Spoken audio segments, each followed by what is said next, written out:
Well, a federal judge has given the federal government a deadline to prove former Columbia University activist Mahmoud Khalil should be deported from the United States. That deadline is just hours away. Let's get right to Good Day's Briella Tomassetti. She has been tracking the story from the beginning. She joins us live from outside Columbia University with the latest. Briella, good morning.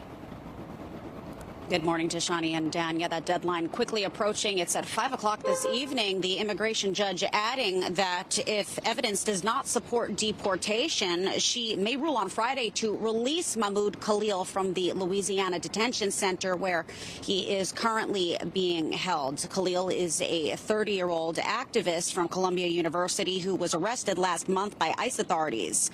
The feds say the legal permanent resident of the U.S. should be expelled from the country for his role in campus protests against Israel, arguing that he led activities aligned to Hamas and that he poses foreign policy risks. The government has not provided any evidence that he broke the law, and Khalil's legal team argues the case violates his constitutional rights.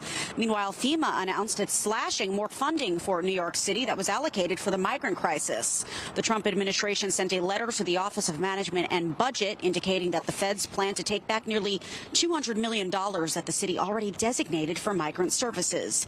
Adams says the city is looking to pursue legal action to keep this money. At the same time, while wearing a T-shirt with an American flag and an "In God We Trust" slogan, he defended his relationship with President Trump and said this is no comparison to how the Biden administration handled the entire situation. I got to deliver for our city. And that's what I need to do. And all those who are saying, oh, just fight and resist.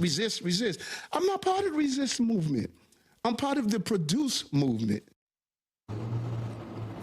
Adams has also recused himself from federal immigration investigations at Rikers Island. His office says he has delegated all powers and responsibilities related to any executive order that authorizes ICE at Rikers to First Deputy Mayor Randy Mastro. The mayor's team says the decision was made to ensure transparency and maintain trust, but it comes amid allegations that he is cooperating with the Trump administration in exchange for having his corruption case dropped.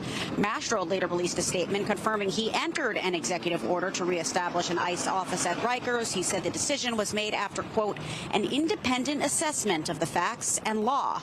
City Council Speaker Adrian Adams, who is running for mayor, called the executive order deeply concerning. Now, getting back to Mahmoud Khalil, a ruling is expected on a Friday. Apart from his immigration case, he is challenging detention in a separate case being heard by a federal judge over in New Jersey. But for now, that's the latest. Live here outside Columbia. Dana Tashani, back to you. Briella, thank you.